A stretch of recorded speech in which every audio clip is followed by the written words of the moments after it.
नाज़रीन गरामी, quick information TV पर आपको वेलकम करता हूं। गजा के अस्पताल में धमाका। हम धमाके के बारे में क्या जानते हैं? 18 अक्टूबर अमरीकी सदर जो बाइडन के दौरा इसराइल से ऐन कबल गजा के एक अस्पताल में होने वाले धमाके में सैकड़ों फलस्तीनी हलाक हो गए हैं, जबकि इसराइली फौज और हमास के अस्करियत पसंद ग्रुप के दरमियान तनाज़ा शुरू हो गया है। गजा के अस्पताल पर किसने बमबारी की? इसराइलियों और फलस्तीनियों ने एक दूसरे पर अस्पताल पर बमबारी का इल्ज़ाम आयद किया है। बाइडन, जो तनाज़ा के आगाज से ही इसराइल के पीछे खड़े हैं, ने कहा है कि इन मालूमात की बुनियाद पर जो उन्होंने अस्पताल में होने वाले धमाके को देखा था, ऐसा मालूम होता है कि ये एक दहशतगर्द ग्रुप की तरफ से फायर किए गए एक गलत रॉकेट का नतीजा है, जो इसराइल के नज़रिए की बाज़गश्त है।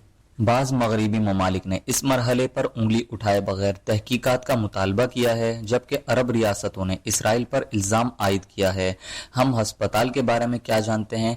1882 में कायम किया गया और एंग्लिकन चर्च के जरिए चलाया गया अल अहली अरब अस्पताल ने अपनी वेबसाइट पर खुद को दुनिया के सबसे ज्यादा परेशान कुन मकामात में से एक के दरमियान अमन की पनाहगाह के तौर पर बयान किया है।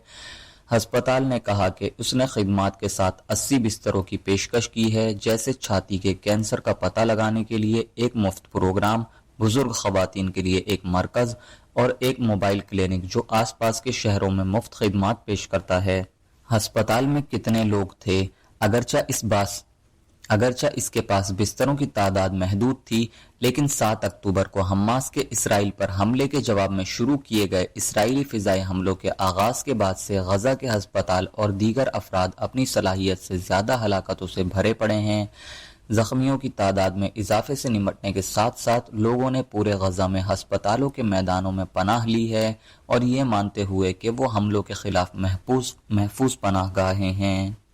ऑर्थोपेडिक सर्जरी के सरबराह डॉक्टर फदल नदीम ने कहा कि मंगल की सुबह तकरीबन 1000 अफराद अल अहली अरब अस्पताल में थे और दूसरे दिन के बाद वहां पहुंच गए, जब उन्होंने कहा कि इसराइली फौज ने जैतून के मोहल्ले के रिहायशियों को अपने घर खाली करने की तंबिया की थी। डॉक्टर इब्राहिम अल नका ने कहा कि हड़ताल के वक्त 3000 से जायद अफराद ने अस्पताल में पनाह ली थी। हड़ताल से पहले क्या हुआ? इसराइल ने इससे कबल गजा के शुमाल में बशमुल गजा शहर के फलस्तीनियों से कहा था कि वो अपनी हिफाजत के लिए जुनूब की तरफ चले जाएं। इसराइल की फौज ने सोशल मीडिया प्लेटफॉर्म एक्स पर जारी करदा एक पैगाम में खास तौर पर जैतून के रिहायशियों को मंगल को जुनूब की तरफ जाने को कहा। गजा के जुनूब में रफा शहर में कोईती खुसूसी अस्पताल ने 16 अक्टूबर को कहा कि उसे खाली होने के लिए 2 इसराइली इंतबाहात मौसूल हुए थे, लेकिन उसके डायरेक्टरेट ने कहा कि उसका अमला नहीं जाएगा। हमारे पास हड़ताल के बारे में क्या तफसीलात हैं? डॉक्टर नईम ने कहा कि वो एक सर्जरी मुकम्मल कर चुके हैं और दूसरी सर्जरी शुरू करने ही वाले थे कि उन्होंने एक जबरदस्त धमाके की आवाज सुनी।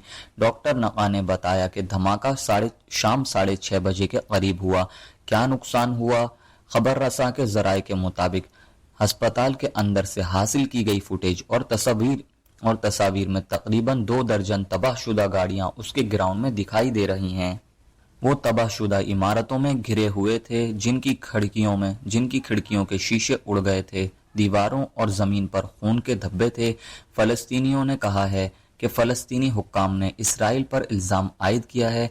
इस्लामी जिहाद, एक फलस्तीनी अस्करियत पसंद ग्रुप जो हमास का इत्तेहादी है, उसने उस धमाके में अपने किसी रॉकेट के मुलव्विस होने की तरदीद करते हुए कहा कि इस वक्त उसकी गजा शहर या उसके आसपास कोई सरगर्मी नहीं थी।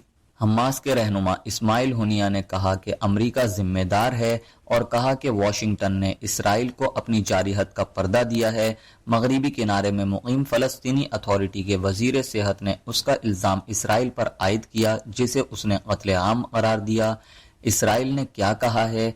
इसराइल ने इसकी तरदीद की है और कहा है कि ये धमाका इस्लामी जिहाद के नाम रॉकेट लॉन्च की वजह से हुआ। इसराइली फौज के एक तर्जुमान ने कहा कि इसराइली डिफेंस फोर्सेस के ऑपरेशनल सिस्टम्स के तज्जिये से जाहिर होता है कि गजा में अस्करियत पसंदों की तरफ से रॉकेटों का एक बैराज फायर किया गया था, جو اس وقت ہسپتال کے قریب سے گزرا تھا جب اسے نشانہ بنایا گیا تھا۔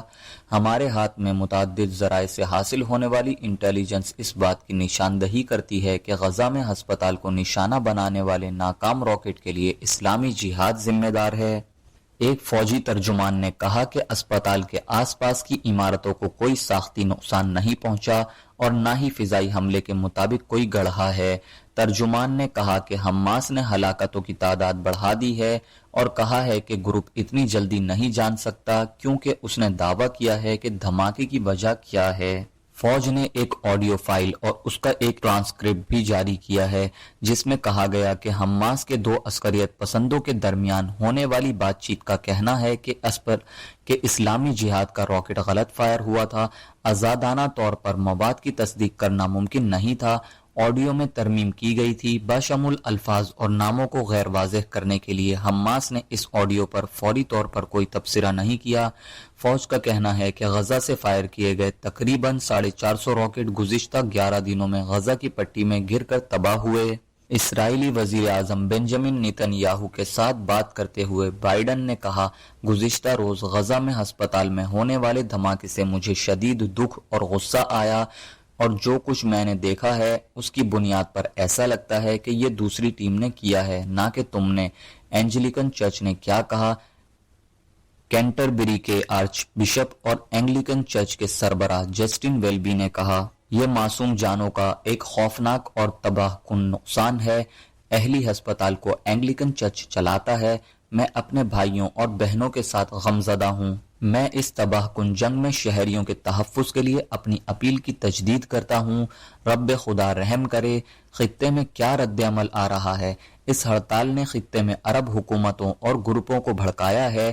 کئی عرب ممالک میں مظاہرین سڑکوں پر نکل آئے ہیں اور اس بات کی مذمت کرتے ہوئے کہ ان کے بقول ہسپتال پر اسرائیلی حملے تھے۔ اردن کے شاہ عبداللہ نے اس دھماکے کا ذمہ دار اسرائیل کو ٹھہرایا اور ان کے ملک نے بدھ کے روز عمان میں امریکی صدر اور مصری اور فلسطینی رہنماؤں کے ساتھ غزہ پر بات چیت کے لیے ہونے والی سربراہی کانفرنس منسوخ کر دی۔ مصر نے بھی اسرائیل پر الزام لگایا۔ لبنان میں ایران میں مقیم حزب اللہ جس نے 2006 میں اسرائیل کے ساتھ جنگ لڑی تھی، اس نے اسرائیل کے مہلک حملے کی مذمت کی اور بدھ کو احتجاج کا مطالبہ کیا۔ بیروت حکومت نے قومی یوم سوگ کا اعلان کیا ہے۔ مزید خبروں سے باخبر رہنے کے لیے ہمارے چینل کو سبسکرائب کریں۔